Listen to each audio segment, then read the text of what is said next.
کبھی بھی کسی بھی نبی نے کچھ نہیں مانگا، اگر مانگا تو اشرف الانبیاء نے مانگا، اور اس مانگنے کا ذکر بھی قرآن میں ہے۔ لیکن کیا ہوا اشرف الانبیاء کے بعد؟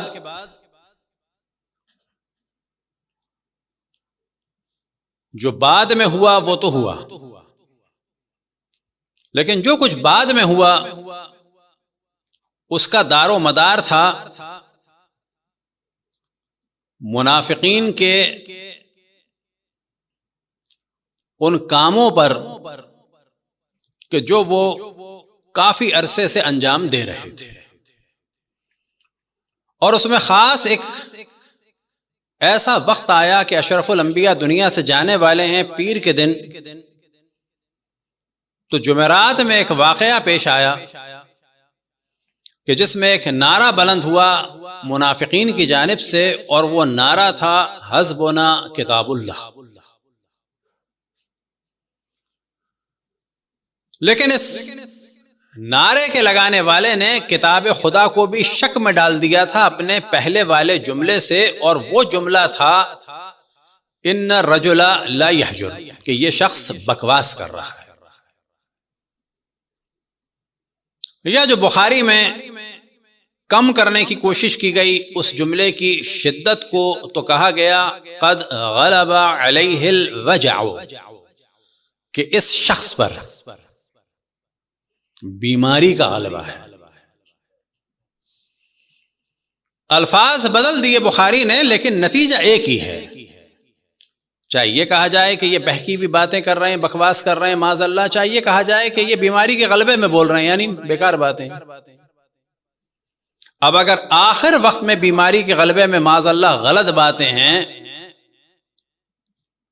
اور قابل قبول نہیں ہیں، تو پھر تو کوئی بھی دشمن اسلام و منافق کہہ سکتا ہے کہ جو قرآن ملا ہے معاذ اللہ وہ بھی صحیح ہے کہ نہیں ہے۔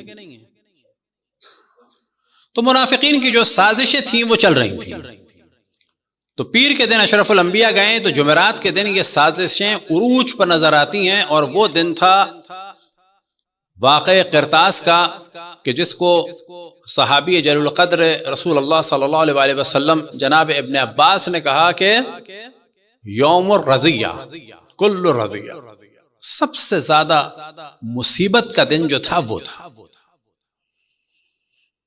وجہ کیا ہے؟ وجہ یہ ہے کہ یہ وہ دن تھا جس میں قرآن کا بھی انکار ہو گیا، اور اشرف الانبیاء کی سیرت اور سنت اور قول کا بھی انکار ہو گیا۔ اب جب آپ کے قول ہی کا انکار ہو گیا اور اسے بہکی ہوئی باتیں کہا گیا، حجر، ہذیان اور بکواس کہا گیا، تو پھر ظاہر ہے کہ وہ فضائل کے جو اہل بیت کے لیے تھے ان کی حیثیت بھی ختم ہو گئی۔ البتہ یہ ذہن میں رہے کہ جس شخص نے یہ نعرہ لگایا حسبنا کتاب اللہ اور ان الرجل لیحجر،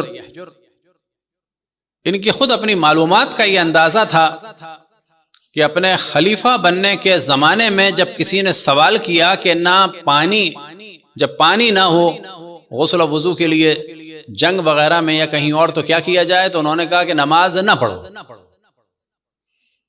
یعنی حسبنا کتاب اللہ کا نعرہ لگانے والے کو قرآن کا یہ ایک سادہ سا حکم فتیمموا صعیدا، کہ جب پانی نہ ملے تو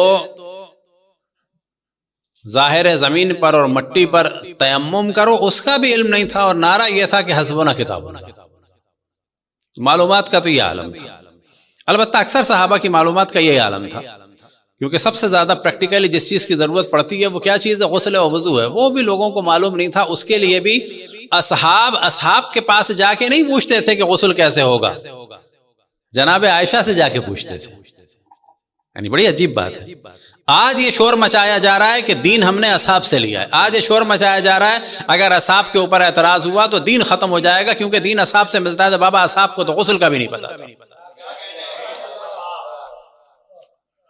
اور وہ پوچھنے کے لیے بھی کسی دوسرے صحابی کے پاس نہیں جاتے تھے۔ یعنی حتیٰ ابو موسیٰ اشعری اپنے بڑھاپے کے زمانے میں آ کے سوال کر رہے ہیں غسل جنابت کی جناب عائشہ سے، تو بابا اس سے پہلے کیا کرتے تھے؟ جناب عمر کا یہ عالم ہے کہ ان کو تیمم کا نہیں پتا، جبکہ یہ تو قرآن میں ہے. اب آپ تصور کریں کہ جو قرآن میں ایک واضح سا حکم ہے اس کا علم نہیں ہے، تو جو قول رسول اللہ صلی اللہ علیہ وآلہ وسلم تھے اس کا کیا علم ہوگا؟ تو یہ جو حسبنا کتاب اللہ کا نعرہ ہے، یہ بعض دفعہ ہمارے یہاں بھی نظر آ جاتا ہے. وہ کس صورت میں نظر آتا ہے؟ کوئی بھی اگر آپ سے کہے کہ یہ والی چیز مجھے قرآن میں دکھاؤ تو مانوں گا، تو آپ کو پلٹ کے فوراً کہنا ہے کہ تم اہل بیت کے ماننے والے ہو یا منافقین کے ماننے والے ہو. اگر اہل بیت کے ماننے والے ہو تو اشرف الانبیاء کا تو حکم ہے انی تارک فیکم الثقلین کتاب اللہ و عطرت اہل بیت، کہ میں تمہارے درمیان دو گراں قدر چیزیں چھوڑ کے جا رہا ہوں، کتاب خدا، دوسرے میرے اہل بیت. انہوں نے نہیں کہا کہ میں تمہارے درمیان قرآن چھوڑ کے جا رہا ہوں. وما ان تمسکتم بہ لن تضلوا ابدا، اور جب تک قرآن سے وابستہ رہو گے گمراہ نہیں ہوگے. نہیں، یہ نہیں فرمایا انی تارک فیکم الثقلین، میں تمہارے درمیان دو اہم چیزیں چھوڑ کے جا رہا ہوں، ایک کتاب خدا، دوسرے میرے اہل بیت. نہ یہ فرمایا کہ صرف کتاب خدا، نہ یہ فرمایا کتاب خدا اور اصحاب، نہ یہ فرمایا کتاب خدا اور سلمان یا مقداد یا عمر یا ابو بکر یا عثمان، نہ، کتاب خدا،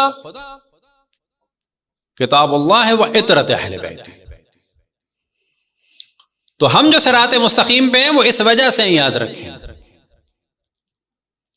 ہمارے اگر کوئی فاسق اور فاجر اور زانی اور شرابی بھی ہو تو کہا جا سکتا ہے یہ عمل میں کم ہے، لیکن اگر وہ قرآن اور اہل بیت کا احترام کرتا ہے تو وہ ان تمام لوگوں سے بہتر ہے کہ جو صرف قرآن کا نام لے کے قرآن کو بھی نہیں مانتے، جس پر قرآن نازل ہوا اس کو بکواس کی نسبت دیتے ہیں، چاہے وہ نمازیں پڑھیں، چاہے وہ حج پڑھ کریں، چاہے وہ کچھ بھی کریں. وہ ایک فاسق و فاجر کہ جو قرآن اور اہل بیت پر یقین رکھتا ہے اس سے بہتر نہیں ہو سکتے. تو یہ بھی جو ہمارے بعض دفعہ لوگ کہتے ہیں جی ہمارے شیعوں سے بہتر تو وہ ہے کہ نمازیں پڑھے. بابا اصل چیز ہے اصول دین. رسول کو بکواس کی نسبت دے کے نمازیں پڑھنے کا فائدہ نہیں ہے. رسول کو بکواس کی نسبت دے کر اور اس توہین کرنے والے کا دفاع کر کے ساری زندگی بھی طواف کریں کوئی فائدہ نہیں ہے. اصل چیز ہے دین کا سورس. دین کا سورس کون ہے؟ پہلے مرحلے میں حضرت آدم کے دور میں حضرت آدم، حضرت نوح کے دور میں حضرت نوح، حضرت ابراہیم کے دور میں حضرت ابراہیم اور باقی انبیاء کے دور میں، پھر حضرت موسیٰ کے دور میں حضرت موسیٰ، حضرت عیسیٰ کے دور میں حضرت عیسیٰ، رسول اللہ صلی اللہ علیہ وسلم کے دور میں رسول اللہ. دین یعنی رسول اللہ. قرآن کا دار و مدار رسول اللہ پر، یاد رکھیں وما ينطق عن الهوى ان هو الا وحی یوحى. بس جس نے یہ دعویٰ کیا ان الرجل لا یہجر، یہ شخص قرآن کا منکر تھا.